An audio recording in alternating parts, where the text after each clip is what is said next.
Welcome again to my channel Gateway to IT, and today we're going to discuss about the type of sites in SCCM. So the very first site which we have in SCCM is Central Administration Site, or we can say CAS. Another one is primary, and the last one is secondary. So in order to understand these sites in a proper way, I'm going to play a video for you so we can understand these sites. Hello. I am Tool Expert. Today we're going to discuss about SCCM sites. Let's understand this with the help of an example. With the introduction of System Center Configuration Manager 2012, Microsoft introduced three-tier hierarchy structure for the SCCM. The structure is flat and easy to manage than the previous versions of SCCM known as SMS. Central Administration Site. Primarily used for the consolidation of multiple primary sites into a single hierarchy for administration and reporting purpose. Does not process any client data or involves in directly communicating with the client for receiving any kind of data. Cannot exist or utilized without primary sites under it. Note, a central administration can have 25 child primary sites underneath it. Primary sites. All the client's data is received and processed on the primary site server. A primary site can be used for managing around 150,000 clients if we have CAS, or if we have standalone site then we can use 175,000 clients. Note, a primary site can have 250 secondary sites. Secondary site needs to be installed on locations where there is a network bandwidth issues. Data from clients on the secondary location is collected and routed to the primary site for processing in a manner so that it is not lost, delayed due to network bandwidth related issues. Now let's start the installation of SCCM. So in order to start the installation of SCCM server, the very first thing which we have to do is we have to go to this URL, and then we have to visit this URL and click on download the exe. Once you click on download the exe, you will get this page where you have to put your information. As this is a technical preview, you have to provide your information and then click on download. As soon as you click on download, you have to go to this URL and download the exe file. Once you download the exe file, you can save it on your server and right click on it and run it and unzip it. Now the unzip has been completed, and we can close this console from here, and we have to go to this PC and we can see it is here. Now we have to run the setup file, and as soon as you run the setup file, this is how it's gonna look like. It's gonna ask you to install, so you have to click on install, say yes. Now before we begin on this setup wizard, we have to do some settings on our router. Now if we see, we do not have an access to the internet on the server, so let's try to see if we have an access. No, we do not have the access. So first we need to log on to our pfSense router. So the IP address for the router will be 192.168.1.254. Now I'm gonna log into that.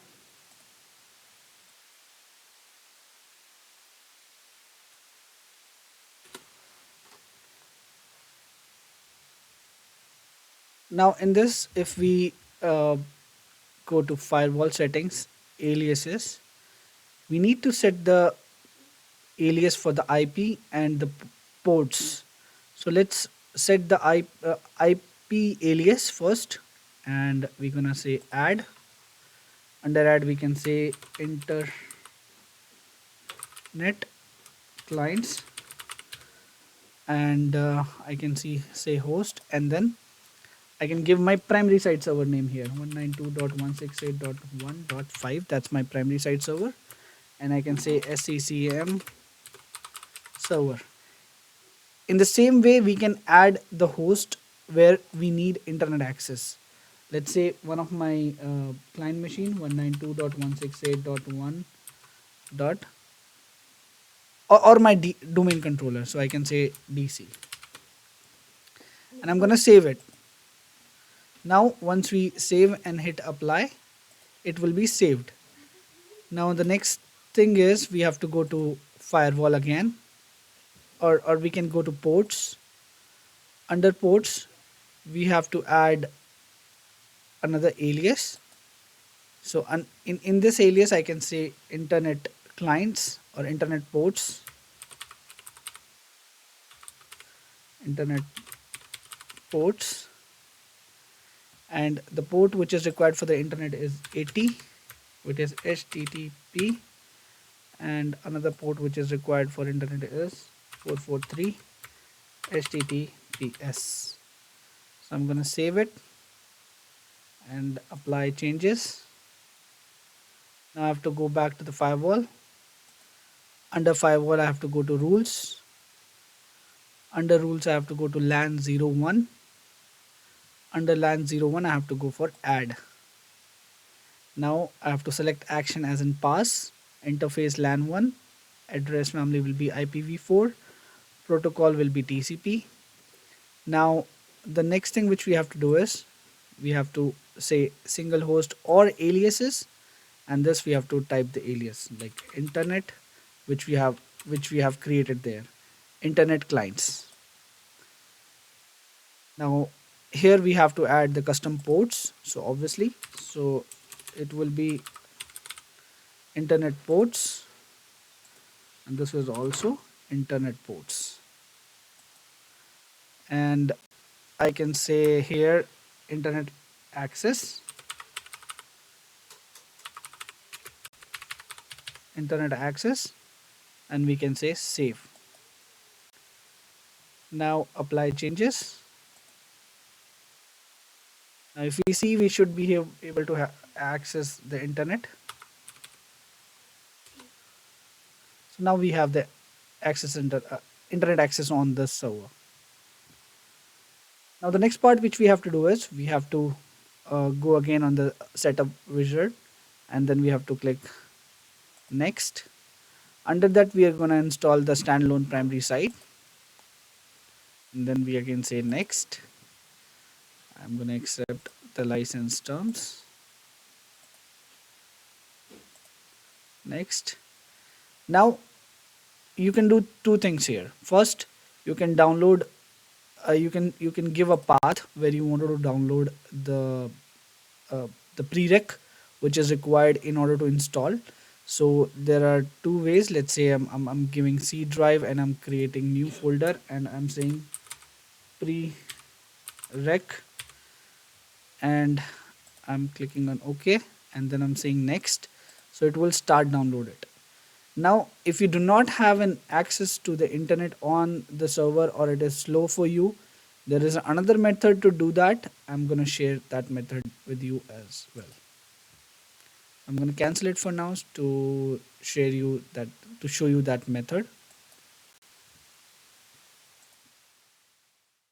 Now, in order to download the prerequisites for SCCM, so what we have to do is we have to copy the complete setup folder in some other location or on the PC where we have the internet access. Then we have to go to SMS setup. Under SMS setup, we have to go to bin. Under bin, we have to go x64. Under x64, we have to look for a file which name as an setup dl.exe, and we have to open this file. As soon as we open this file, we have to provide a location where we want to save it and hit download. As soon as we hit download, it will start downloading all the prerequisites automatically, and you can copy this folder to the server and you can start the installation process. Now I'm going to pause the video because it's going to take some time to download all the files. I have downloaded the prerequisites file for SCCM and copied on locally on the server, and now I'm selecting the option use previously downloaded files, and I have given the location where exactly I have downloaded the files, and I'm gonna say next.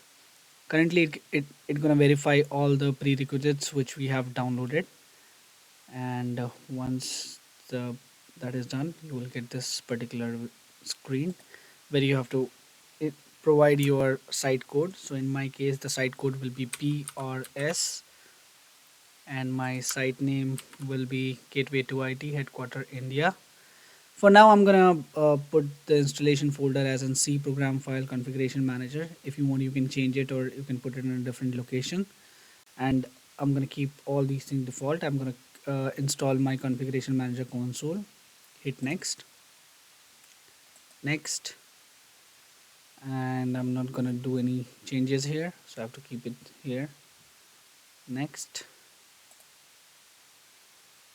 Now this these are the settings which are gonna be happen. So these are details which is showing us showing to us like what will be the site code, site name, and like if the PKI is enabled or not. So these are the basic information which these are the settings which going to be applied to our sites.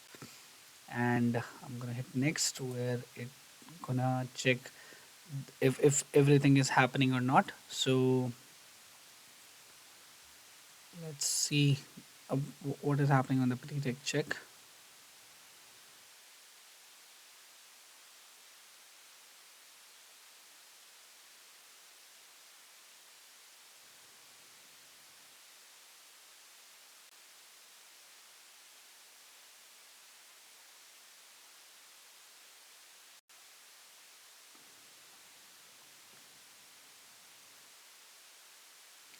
So now the pre check has been completed, and it shows few warnings to us like the schema extension, recommended version of .NET, verify the site permissions.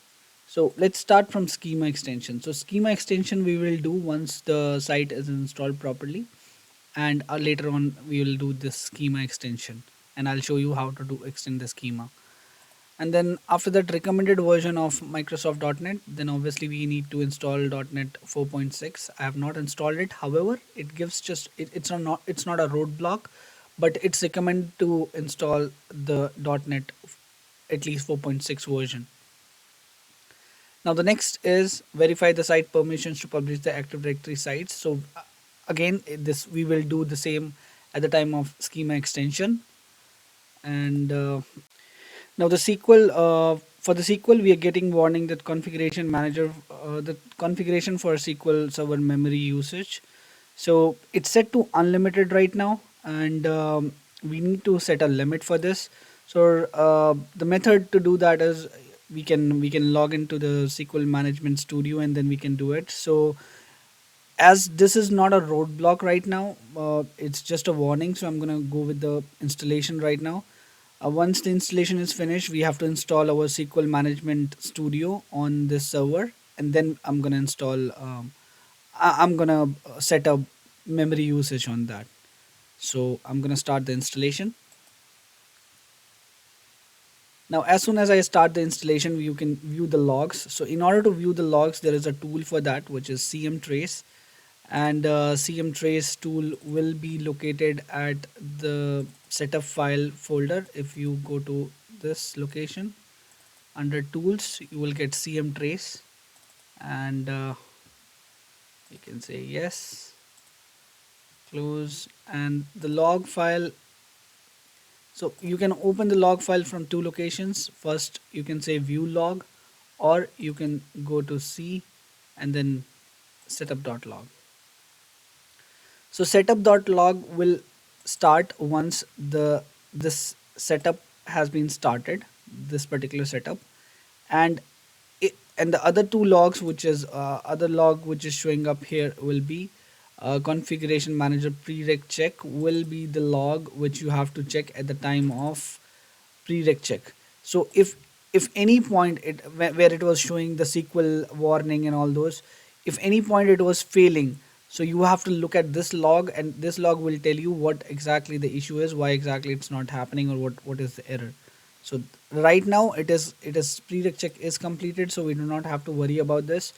And now we only have to look at the log which is config mgr setup.log, and right now the installation is happening. If you really want to see like what is happening in the backend, so you can refer to this log, and or you can see to this particular wizard which is going on in the backend for the installation. So I'm gonna pause the video for now, and I'm gonna wait until this installation finish. Now the installation has been completed for the configuration manager, and this is a core setup which has been completed right now. I'm going to close it, close the log, close. I can close everything now, and let's open configuration manager console.